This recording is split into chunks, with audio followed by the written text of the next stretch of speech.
Hello friends, welcome back to our channel tech civil.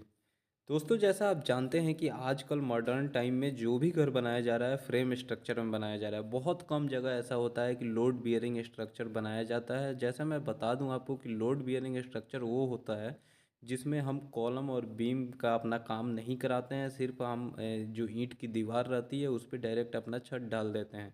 वहीं आजकल आप देखते हैं कि फ्रेम स्ट्रक्चर बनाया जाता है जिसमें हमारा बीम दिया जाता है, कॉलम दिया जाता है। तो हमारा लोड जो होता है हमारे बीम और कॉलम से हमारे फाउंडेशन पे ट्रांसफ़र होता है।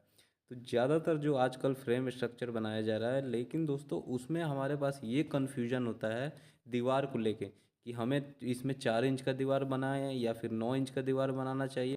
दोस्तों, ज़्यादातर लोगों की ये शिकायत रहती है कि अगर हम घर में आउटर दीवार 4 इंच का या फिर इनर दीवार 4 इंच का बना देते हैं, तो इनर दीवार अगर हमारा किचन और बाथरूम से जुड़ा होता है तो वहाँ पे उसमें सीलन आने की समस्या होती है। और आउटर दीवार में भी हमारा डैम्पनेस आने की समस्या होती है। और दूसरी बात कि आउटर दीवार एक तो मजबूत नहीं होता है, तो उससे भी हम इनसिक्योरिटी फील करते हैं।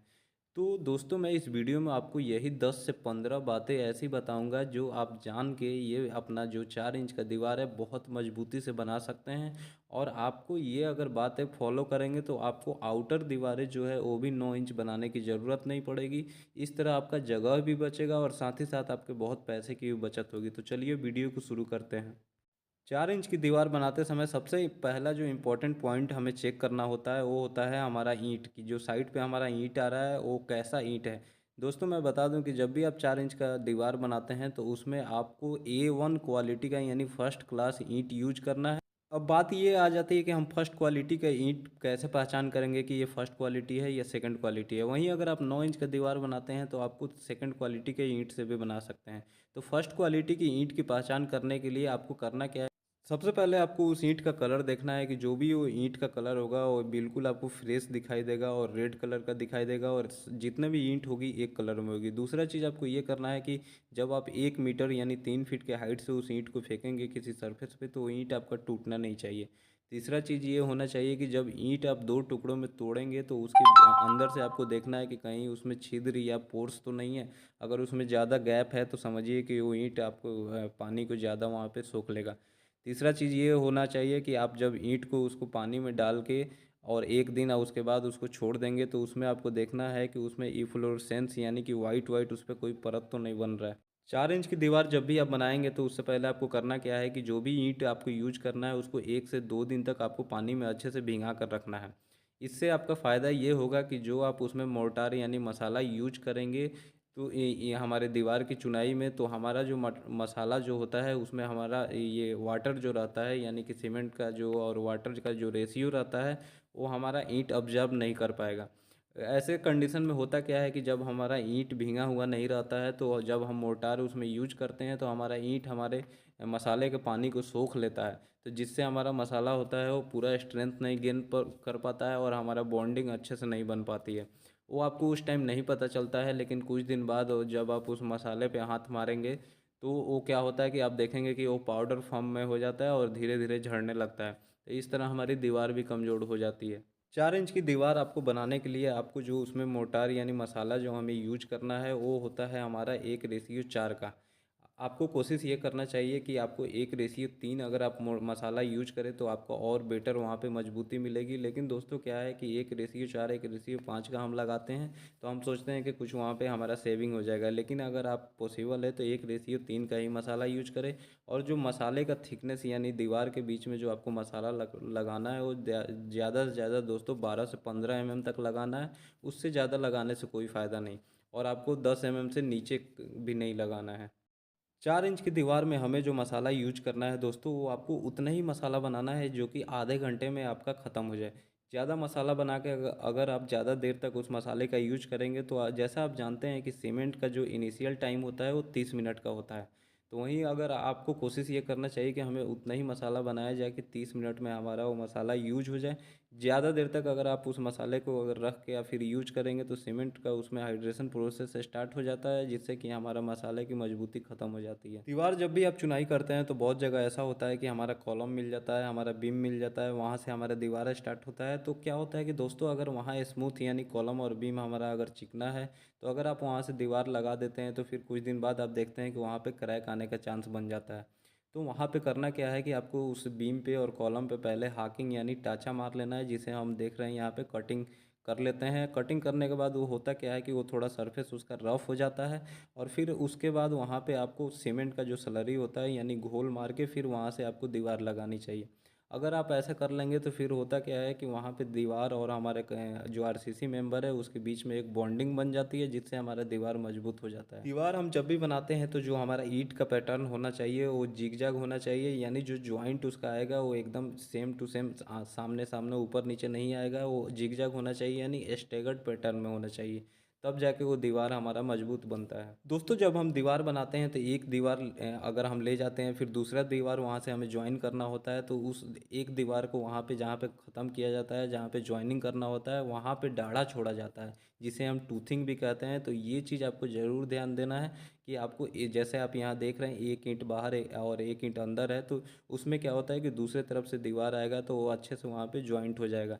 तो आपको टूथिंग का ज़रूर ख्याल रखना चाहिए। 4 इंच या 9 इंच की जब भी दीवार आप बनाते हैं तो आपको कोशिश ये करना चाहिए कि एक बार में आप ज़्यादा से ज़्यादा 3 से 4 फीट ही दीवार को उठाएं। अगर उससे ज़्यादा आप दीवार को उठाते हैं तो ऊपर से वो दीवार फिर झुकने लगती है।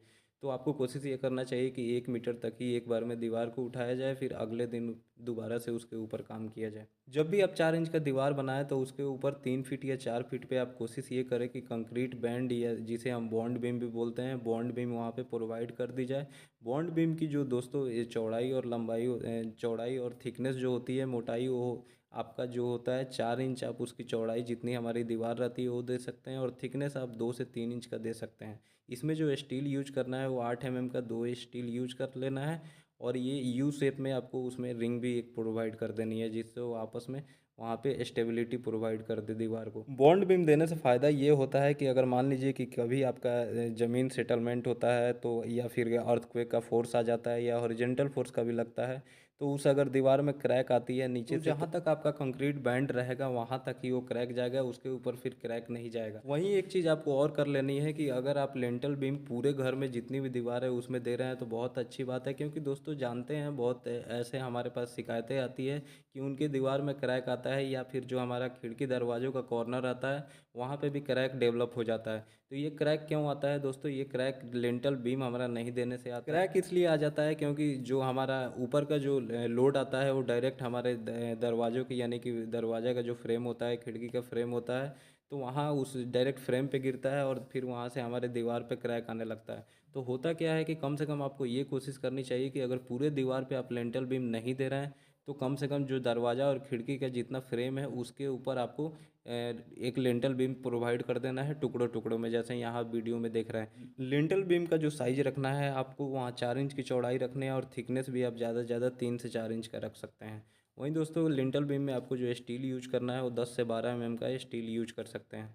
4 इंच का जब भी दीवार आप बनाएं तो आप दीवार जितना भी 2 फीट 3 फीट आप बनाते हैं तो सबसे पहले उसको साहुल से, उसको प्लम बम जिसे हम बोलते हैं, उससे भी आपको चेक कर लेना है कि आपका दीवार बिल्कुल सीधी है कि नहीं, और आपको सूत से भी मिला लेना है कि दीवार एकदम सीधी होनी चाहिए। दोस्तों इस तरह के दीवार बनाने में हमें एक चीज़ और ख्याल करना होता है कि जब भी हम अपना दरवाज़ा और खिड़की का फ्रेम लगाना होता है तो हम जब दीवार की कंस्ट्रक्शन करें यानी दीवार जब बनाएं तो उसी टाइम हमें दरवाज़ा और खिड़की का फ्रेम लगा लेनी चाहिए।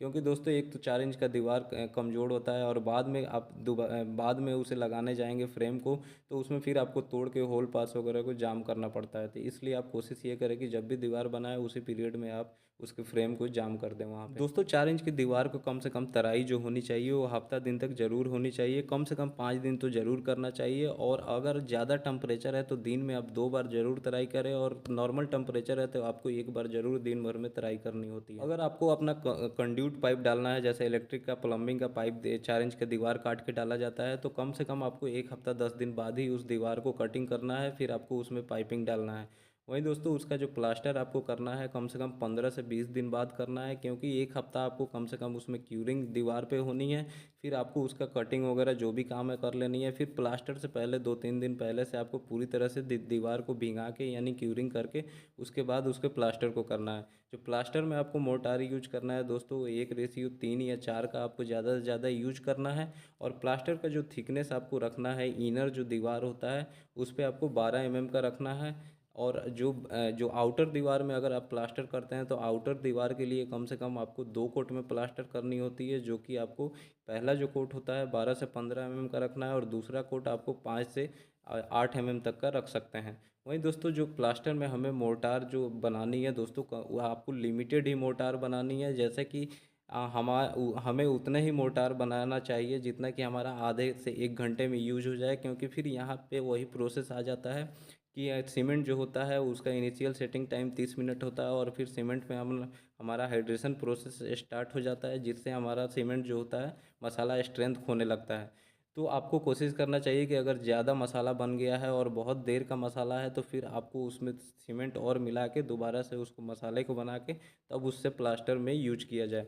दोस्तों आउटर दीवार का जब भी आप प्लास्टर करें तो जहाँ पे हमारा आरसीसी मेंबर आ रहा है, कॉलम बीम, वहाँ पे आपको जो ये मुर्गा जाली होता है या फाइबर मेश होता है उसको आपको 6 इंच चौड़ा और जितनी आपकी लंबाई है उतनी काट के, या छोटे जो ये कील होते हैं कील से अच्छे से फिक्स करके और फिर उसके ऊपर आपको प्लास्टर करना चाहिए। उससे फ़ायदा ये होता है कि जो हमारे आरसीसी मेंबर और हमारे दीवार के बीच में जहाँ पे ये जॉइंट होता है वहाँ पे क्रैक आने का चांस नहीं रहता है, क्योंकि बहुत जगह दोस्तों देखा जाता है कि बाद में बिल्डिंग में ज़्यादातर हमारे कॉलम और बीम का जो आरसीसी मेंबर और हमारा जो दीवार होता है वहीं से क्रैक डेवलप होता है।